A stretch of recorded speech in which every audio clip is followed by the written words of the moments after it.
The city is certainly cutting it close to deadline. State law requires the 2015 budget to be adopted by November 3rd. More than 3,000 people, I'm told, attended this event to see former President Bill Clinton and U.S. Senate candidate Allison Lundergan Grimes. As you can see, traffic is still moving rather slow in the area as deputies try to clear the 6 vehicles involved in this crash. Tonight, the city is backtracking from those letters it sent to hundreds of water customers, threatening to shut them off. This race has been a nail-biter since the beginning, and while it's too early to rule out a Grimes victory, like most roads around here, this one appears to have some kind of salt sand mixture laid on top of it, but it's just not working because the temperature isn't getting high enough. Members of the homeless community use this property as shelter, including makeshift shelters like this one. Went around road closed signs and tried to drive through this flooded stretch of Highway 257. This home being just one of them. The second level of this house was ripped off in the storm. The family has been working all day to salvage their belongings. Many people in Carmi want to stay and work in Carmi. This is their home.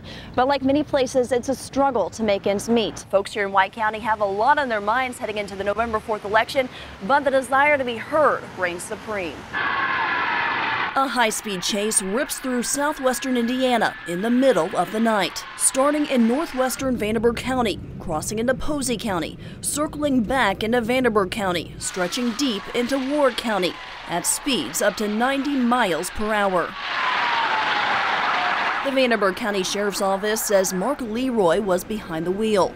A deputy tried to pull him over on University Parkway because his license plate didn't match the car he was driving. But instead of stopping, Leroy hit the gas, leading multiple agencies on a wild pursuit, at times driving against traffic and blowing every red light he encountered. Obviously, we were lucky that there wasn't much traffic out at this time, but any vehicles that were on the roadway, he obviously did, pose some risk to.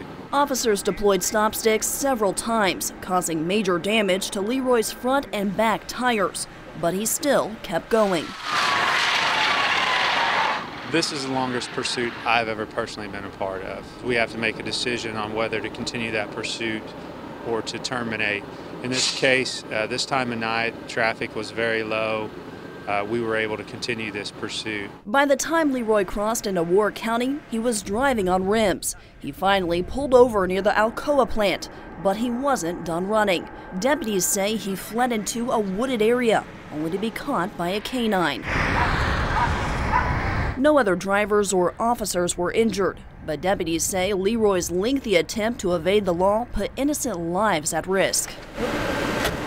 When they asked him why he ran, Leroy reportedly said, quote, "I'm just stupid." 1988. On one side, convicted felon Michael Ray Cannon. On the other, prosecutor Kelly Korn in her final year of high school. They are my senior photos from 1988, 1989. I will be 44 next month. 26 years have passed, most of which Cannon spent inside a prison cell. According to the Indiana Department of Corrections, he did hard time for armed robbery, possession of a controlled substance, and escaping jail. He and Korn were high school sweethearts, a story that fueled this letter sent to the Spencer County Circuit Court in May, alleging a conflict of interest. Korn prosecuted Cannon for possession of meth in 2012. It is hard in a county this small not to run across people that you have prior relationships with. Now, I understand that we dated, but again, that was 26 years ago. We have both moved on in our lives and in very different directions. The letter was authored by Tina Mottler, who shares a teenage daughter with Cannon. She thinks Korn went easy on Cannon. In addition to sending the letter to the Circuit Court, she says she filed a complaint with the Indiana Supreme Court Disciplinary Commission, which investigates lawyer misconduct. The commission would neither confirm nor deny an investigation on Korn, but Mottler says the High Court interviewed her yesterday about the complaint. Yes, I was on the phone with them yesterday for 30 minutes. Korn is up for re-election in November. With Election Day now just weeks away, she says no doubt the complaint is a political ploy. If this were truly an issue, then I wonder where they were in February 2012. Mottler says she was fighting a sickness when Cannon's case was prosecuted and insists her motivation isn't political in nature. It's about who does their job, and I don't feel like Kelly Korn's doing her job, And I would think that she would have looked at his record because he qualified for an habitual offender. But Korn says she did look at Cannon's lengthy criminal record, giving him a 15-year sentence for that meth offense, 6 years of supervision through community corrections, and 9 years of reporting probation. During this entire period of time, he is subject to random drug screens, to search and seizure of his home. He has to report to many different people. He's either going to become a productive member of society or he will go to DOC. This sentence will hang over him for 15 years. Mottler suggests Korn's relationship with Cannon isn't over, something Korn adamantly denies. With him walking in the political parade and passing out flyers, Mike actually took my daughter over to introduce him to Kelly Korn at the Fall Festival. Absolutely 100% false. Korn's Democratic challenger, Dan Wilkinson, says he's heard about the allegations, but he isn't putting much stock into them. In general, I would say if there is a conflict or if there is some kind of close relationship with a defendant, the best thing to do is to request a special prosecutor. And I'm more focused on the issues that I hear about and care about, which is, the performance of the prosecutor's office. Korn says she has no apologies for the way she performs as prosecutor, instead choosing to take the accusations as flattery. I will take that as a compliment on the job that I've done. If you have to go back 26 years to my high school senior pictures in order to find something to complain about, I know that's because I'm doing my job. And I know I've stepped on toes, but I don't believe you can do this job and do it properly if you don't.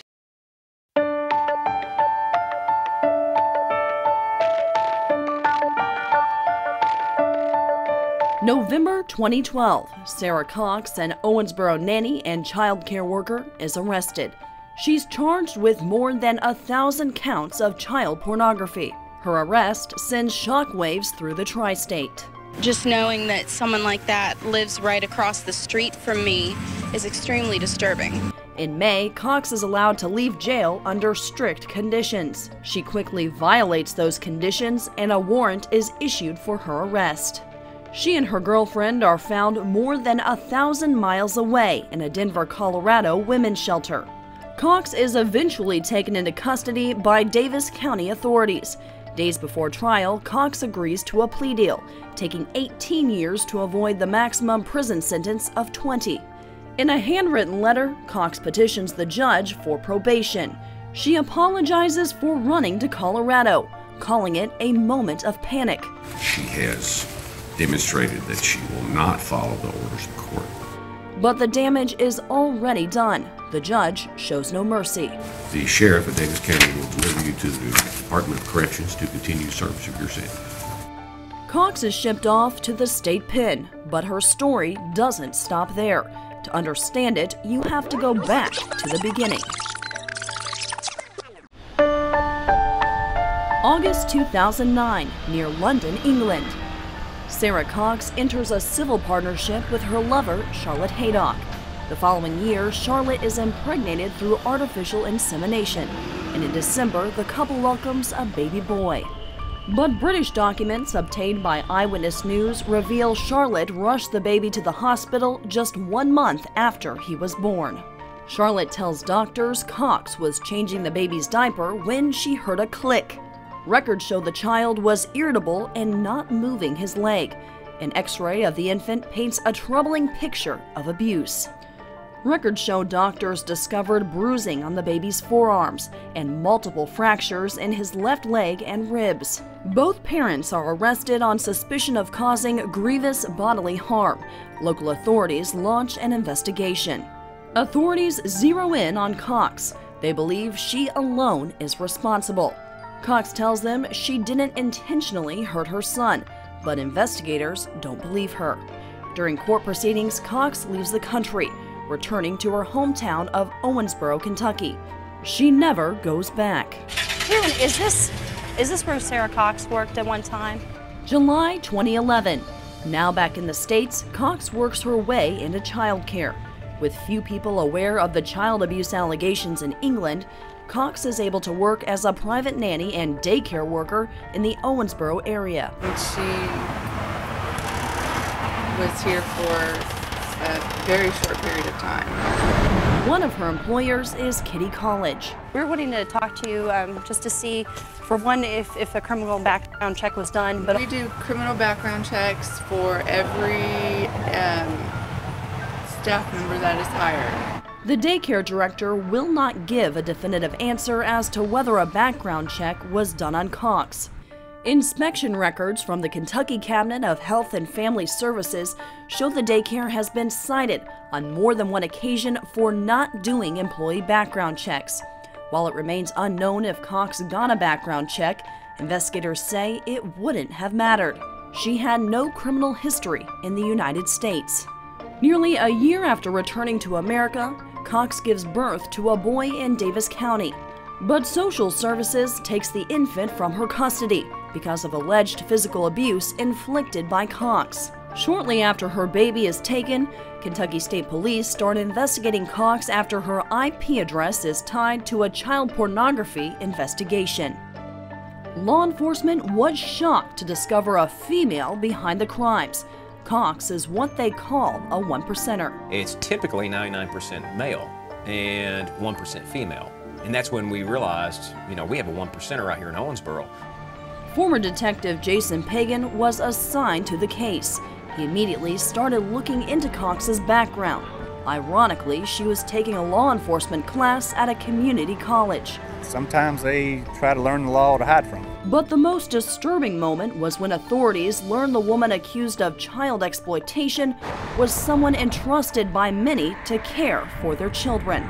Detectives immediately stepped up their game, made an arrest, and issued a desperate plea to parents. If anybody had contact with Ms. Cox, whether she was babysitting or was she somewhat of a caregiver, nanny, whatever it may be, to a family, we need pictures. We want to make sure that while she was working there, she wasn't actually producing any child pornography at the same time because she had pretty much unlimited access to the children. We didn't really think that she was in the production business. However, you really don't know until you rule things out. No evidence was ever found to suggest Cox produced child pornography. After her first court appearance, Cox's mother, Michelle, said her daughter was sexually abused when she was young. It goes a lot deeper than what people know. She believed her daughter was searching for images of herself. Based on what we found on her computer, that is not possible. That would require her looking for young females. Everything that was on her computer was prepubescent little boys. In October, Cox was sentenced to 18 years in prison. She'll spend the rest of her life on the sex offender registry. She is one of the more cold and calculating people I've run across. She had no remorse for what she did. After a brief stint working in child exploitation, Pagan returned to the streets. Having images pop up in my mind just randomly, and it just wasn't going to work for me. The explicit imagery of infants, toddlers, and young children performing sex acts was too much to handle, day in and day out. When you're looking at thousands and thousands of videos every day and having to decide whether or not, is this a minor, yes, no, then you have to watch them being, sexually abused, raped in the videos. The one-percenter stumped investigators. Concealed allegations of abuse left some feeling disgusted and some feeling deceived. I really think it goes to hit home to say you can't trust anybody.